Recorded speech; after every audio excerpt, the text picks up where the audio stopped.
Hey out there, it's Miss Amber with Twirl's Theater Play. And I'm so happy to see you here today because I need your help with something.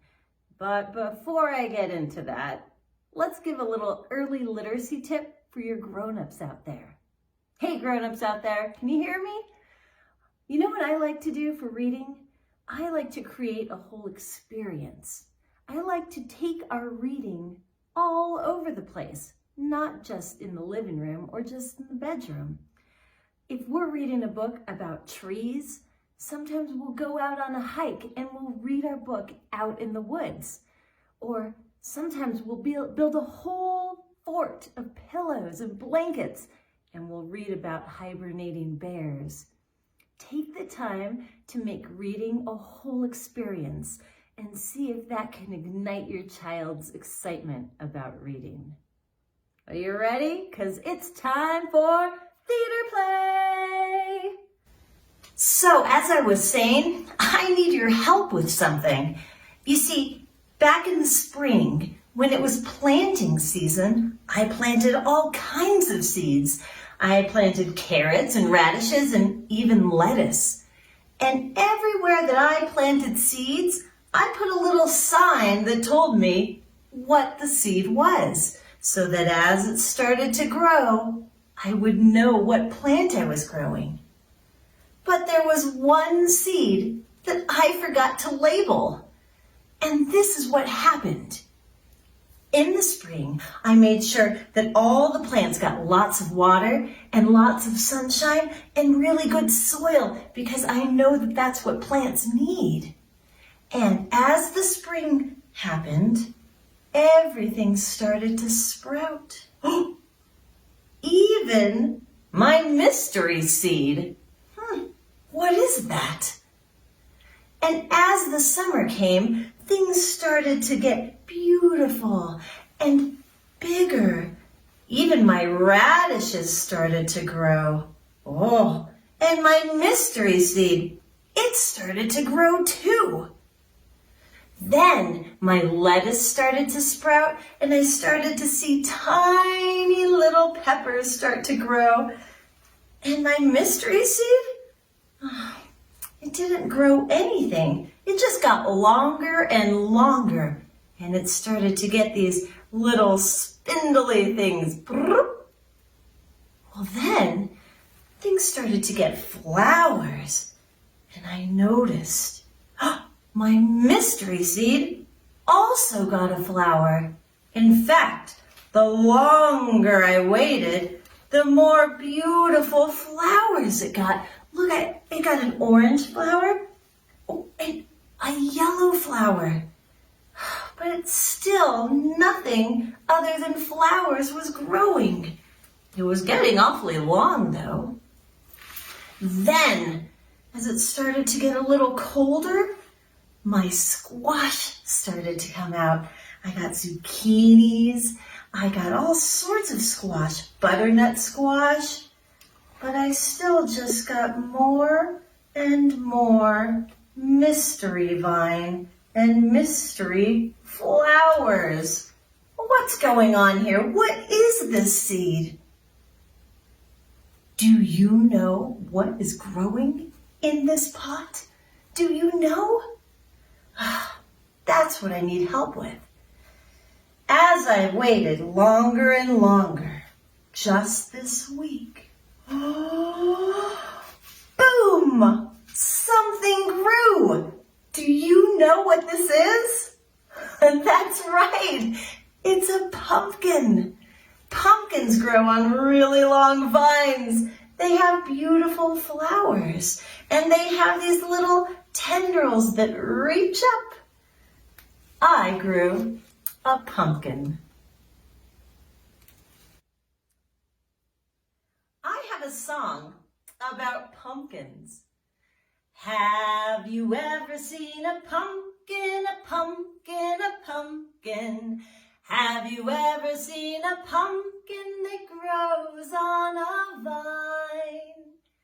There's short ones and tall ones, big ones and small ones. Have you ever seen a pumpkin that grows on a vine?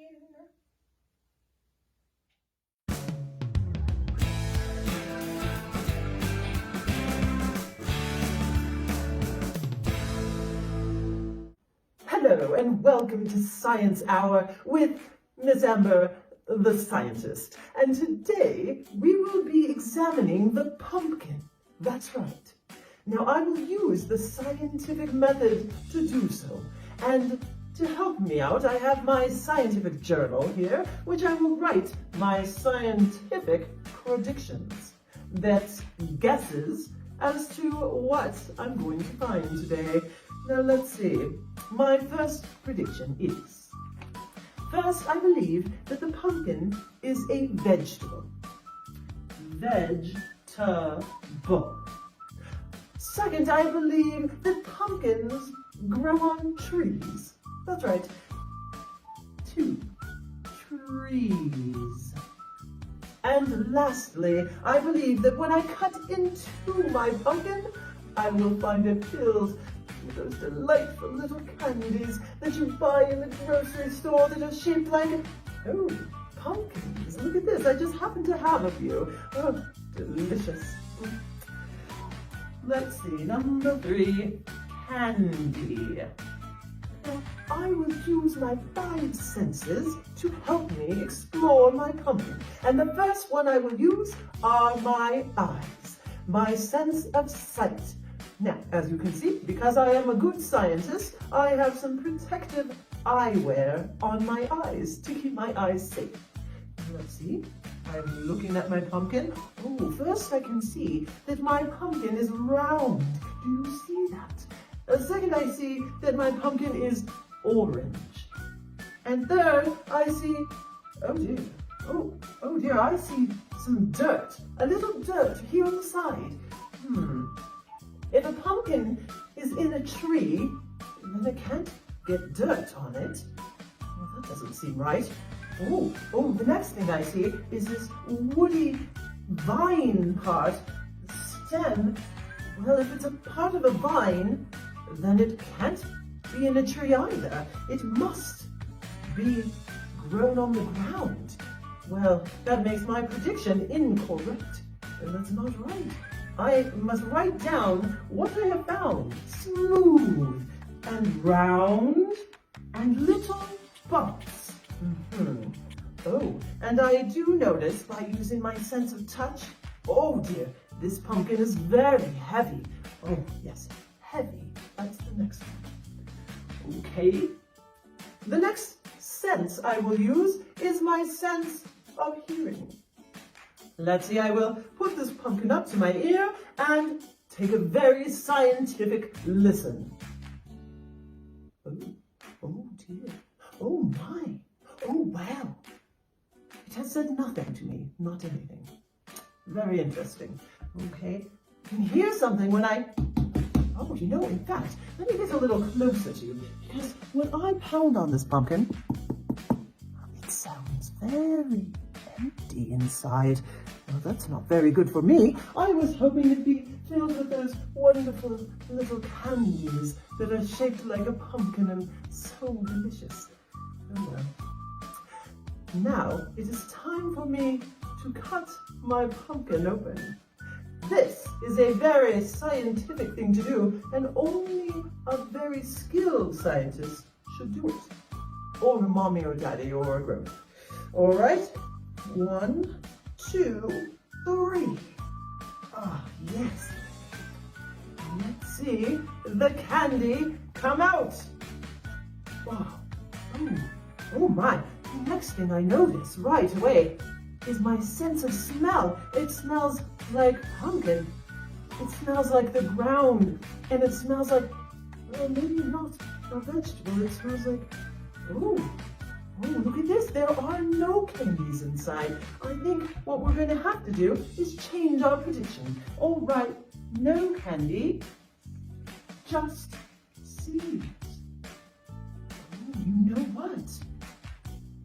If there are seeds inside, that tells us something very important. It tells us that this is not a vegetable, but instead, this is a fruit, because only fruits have seeds inside, like that. I've got the skin. Do you see the orange skin? And the flesh, you can see it here. It's a different color, orange. This is the part that we eat. And then we've got the pulp. And the pulp holds the seeds right in there. Do you see those little seeds? Now, sometimes we also eat the seeds. That is very interesting.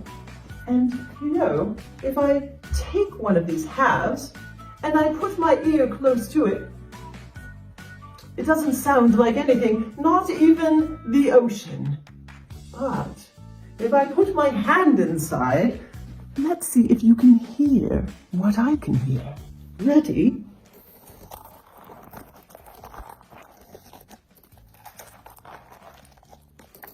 Oh, did you hear that? When I took out the pulp and the seeds, you could hear something in there. It was all quite interesting, isn't it? Well, thank you for joining me for my scientific journey into the pumpkin. Seed Sprout Pumpkin Pie by Jill Esbaum. Have you picked your pumpkin? A pumpkin seed is tucked into sun-warmed earth. Spring rains soften its tough coat. A root reaches for nutrients. A sprout reaches for light. Soon jagged leaves rise from twisty vines wandering in all directions. Bees visit golden blossoms, spreading pollen from flower to flower. Here and there, tiny green knobs replace wilted flowers. The knobs change color and slowly swell, growing heavier by the day. Cooler nights arrive. Vines shrivel. Left behind are pumpkins, pumpkins, pumpkins. Pumpkins are a type of squash. Look at all those squash. They can be green, red, tan, yellow, white, or even blue. The pumpkins we know best are bright orange. There are tall pumpkins and short pumpkins, smooth or bumpy pumpkins. Little ones, wee ones, only inches wide, or giants you can sit inside. Thump, thump, thump. A pumpkin sounds hollow, but inside is stringy, wet pulp and oodles of slippery white seeds. Seeds might be saved to grow next year's pumpkins or dried for a crunchy snack. Pumpkin pulp smells sharp and tangy, but can be made into delicious breads, desserts, and soups. Sugar pumpkins go into the spicy pies we bring for our Thanksgiving table. The end. Unless, was there something else we might use a pumpkin for? Unused pumpkins are fed to farm animals or left in the field to nourish the soil, awaiting spring under a wintry blanket. Seed Sprout Pumpkin Pie by Jill Esbaum. Pumpkins come in all sorts of shapes and sizes. Sometimes you can get a really big pumpkin, sometimes even bigger than this. Did you know that in some countries they have contests to see how big they can grow a pumpkin? And some pumpkins are so big that they actually make them into boats and have races with them. Some pumpkins are teeny tiny. Look at how cute this little guy is. Some pumpkins I call ugly pumpkins because they have all kinds of bumps and warts. And these are my favorite pumpkins of all. And this here, well, this one is green. It's not a pumpkin. It's an acorn squash, but it grows really similar to pumpkins. It's hard on the outside and yummy on the inside. You can eat this. Did you know there are green pumpkins? This one is a white pumpkin. Look at that. Pumpkins are amazing. They come in so many different shades. You know, I know a song about pumpkins like this. A pumpkin is a pumpkin, a pumpkin is a pumpkin, a pumpkin is a pumpkin, and pumpkins are round. Oh, a pumpkin is a pumpkin, a pumpkin is a pumpkin, pumpkin is a pumpkin, and pumpkins can be orange. A pumpkin is a pumpkin, a pumpkin is a pumpkin, a pumpkin is a pumpkin, and pumpkins can be yummy. How do you like to eat your pumpkin? Hi, my name is Grayson Thomas. My favorite thing to eat is pumpkin pie. Hi, I'm Tess, and I love decorating with pumpkins and cooking with pumpkins, especially in warm drinks. Hi, my name's Christian, and I really like pumpkin curry.